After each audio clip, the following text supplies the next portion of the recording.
Guys ये है हमारे हनुमान मंदिर जागेश्वर धाम में पड़ता है और हमारे पंडित जी बताएंगे आपको यहाँ के रहस्य के बारे में और यहाँ की मनोकामनाएं के बारे में सब कुछ बताएंगे। नमस्कार पंडित जी, आप थोड़ा सा यहाँ के बारे में बता दीजिए। जी हाँ नमस्कार। मैं केशव भट्ट, हनुमान मंदिर पुजारी। जैसा कि उत्तराखंड के 4 धामों के बाद अल्मोड़े से 38 किलोमीटर की दूरी पर स्थित उत्तराखंड के अल्मोड़ा ज़िले में 38 किलोमीटर की दूरी पर स्थित जागेश्वर धाम, जो कि अत्यंत प्राचीन है और यहाँ पर भौगोलिक परिस्थितियों की जो क्षमताएं हैं उनके हिसाब से यहाँ मंदिरों का जो निर्माण है वो बहुत प्राचीन है। इस स्थान के बारे में कहा जाता है भूतले मुनि शार्दुला सत्यमेतन मेयोदितम, भूतल में ऐसा दूसरा तीर्थ स्थान नहीं है। यहाँ के बारे में स्कंद पुराण के मानस खंड में बहुत विस्तृत पढ़ने मिलता है। इस स्थान में जहाँ वास्तु के हिसाब से ईशान कोण में भगवान शंकर का अर्धनारीश्वर ज्योतिर्लिंग रूप में जो पिंडी है उसकी मान्यता बहुत प्राचीन है और यहाँ पर प्राचीन समय से ही परंपरागत रूप से यहाँ पर जो मंदिरों के निर्माण की व्यवस्था है वो चंद्र वंश के राजाओं के द्वारा कराई गई है।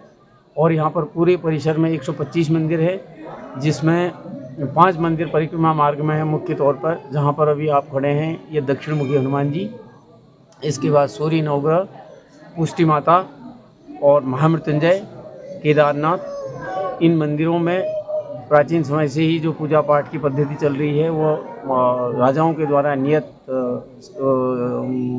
नियमों के अनुसार ही चल रही है।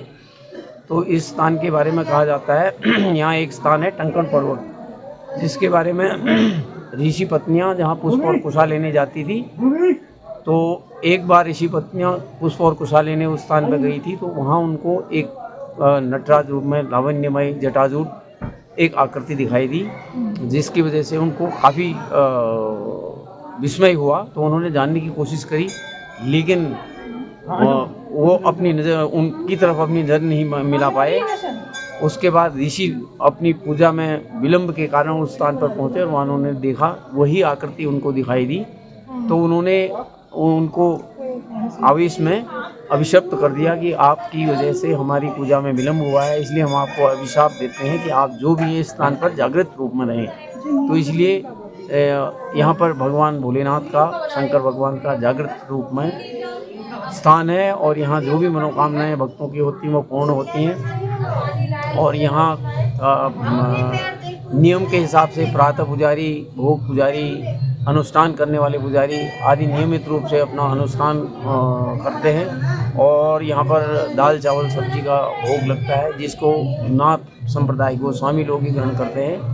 और यहाँ सायंकालीन आरती में सभी श्रद्धालुओं को, भक्तों को शामिल होने का मौका मिलता है। और इस स्थान की जो भौगोलिक संरचना है उसके हिसाब से दंडेश्वर, कोटेश्वर, वृद्ध जागेश्वर, जागरसेन आदि इन मंदिरों के बीच में जटागंगा के किनारे, जो कि 4 किलोमीटर दूर से पवित्र जटागंगा है जो बह के आती है, जिसका स्रोत भी एक उद्गम स्रोत पहाड़ की बिल्कुल एकदम जटाओं से ऐसा प्रतीत होता है कि शंकर भगवान की जैसे जटाओं से जल टपक रहा हो। तो वही जटागंगा, अब इसका पानी का स्रोत अब धीरे धीरे कम भी हो रहा है। तो इसके किनारे शमशान भूमि है जहाँ 5 वेदियाँ बनी हैं। और ये दक्षिण मुखी हनुमान जी यहाँ पर अपने प्रभाव से नकारात्मक जो शक्तियाँ हैं उनका शमन करते हैं। तो इसके इस स्थान पर आने पर भक्तों को बड़ी शांति और आनंद की अनुभूति होती है।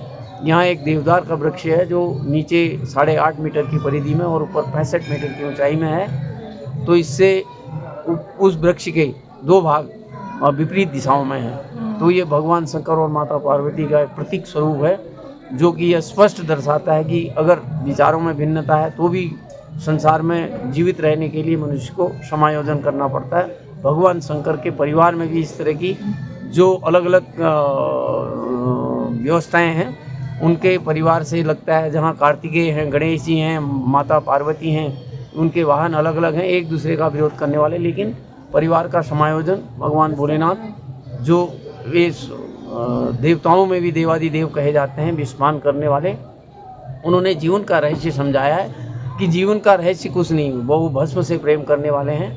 तो इसलिए उनके प्रति आस्था सारे श्रद्धालुओं की बनी हुई है। और यहाँ पर जो भक्त आते हैं उनको पुत्र प्राप्ति के लिए और ग्रहों की शांति के लिए, अन्य अनेक कामनाओं की पूर्ति के लिए वो अनुष्ठान कराते हैं, जिनमें सावन के महीने में खासकर पूरे महीने पार्थिव पूजन जो कि विभिन्न प्रकार से होता है, और पूरे साल यहाँ पर रुद्राभिषेक और ग्रहों के और काल सर्पयोग आदि जो क्रूर ग्रहों का अनुष्ठान होता है, उनको यहाँ नियमित रूप से यहाँ के स्थानीय जो पुजारी हैं उनके द्वारा किया जाता है।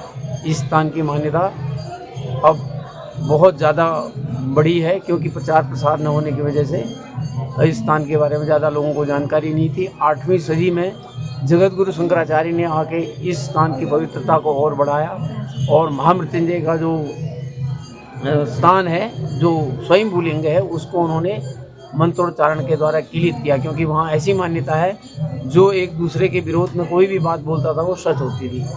तो आज की मान्यता में जब उन्होंने जगत गुरु शंकराचार्य ने ये माना कि आने वाले समय में कलयुग में लोगों में वैमनस्यता बढ़ेगी, विचारों में मतभेद होंगे, तो कोई एक दूसरे के प्रति इस तरह के भाव न रखे, इसलिए उन्होंने उस स्थान पर को किलित किया हुआ है। और बाकी प्राकृतिक तौर पर देखा जाए तो 3 किलोमीटर की परिधि में है। यहाँ जो देवदार के वृक्ष हैं ये पार्वती पुत्र कहे जाते हैं, यह यहाँ की विशेषता है। ये सदा हरे भरे रहते हैं, और यहाँ भगवान शंकर को जो चंदन का लेपन होता है वो इसी देवदार की लकड़ी के बने चंदन से लेपन होता है, और उनकी श्रृंगार आरती के समय इसी का उपयोग किया जाता है। धन्यवाद। लिंग के बारे में बताएं जरा, ये कितने लिंग होते हैं यहाँ पे? जी, ये पूरे परिसर में 125 मंदिर हैं, जिनमें 108 शिवलिंग हैं, जिनमें मान्यता है कि भगवान शंकर की नामों की पुनरावृत्ति होती है, और लोग अक्षतों के द्वारा हर शिवलिंग में अक्षत चढ़ाते हैं। और बाकी 17 अन्य देवी देवताओं के स्थान हैं, लेकिन उनमें भी सब जगह शिवलिंग बने हुए हैं। और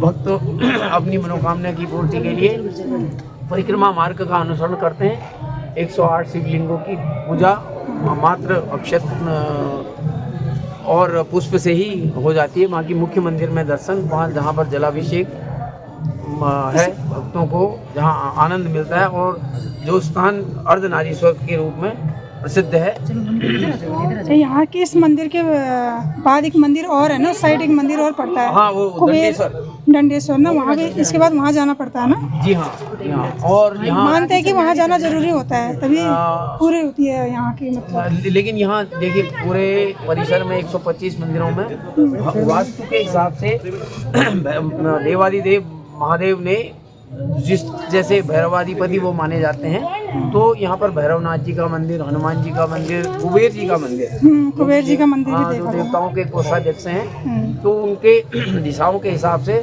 उनकी वैसे मूर्तियों को स्थापित किया गया है। जैसे हनुमान जी का दक्षिण मुखी, और परिसर से थोड़ा बाहर निकल के भैरवनाथ जी, और उत्तर दिशा की तरफ जटा गंगा को पार करके वहाँ पर आपको कुबेर जी के दर्शन होते हैं, और कुबेर देवताओं के कोषाध्यक्ष हैं।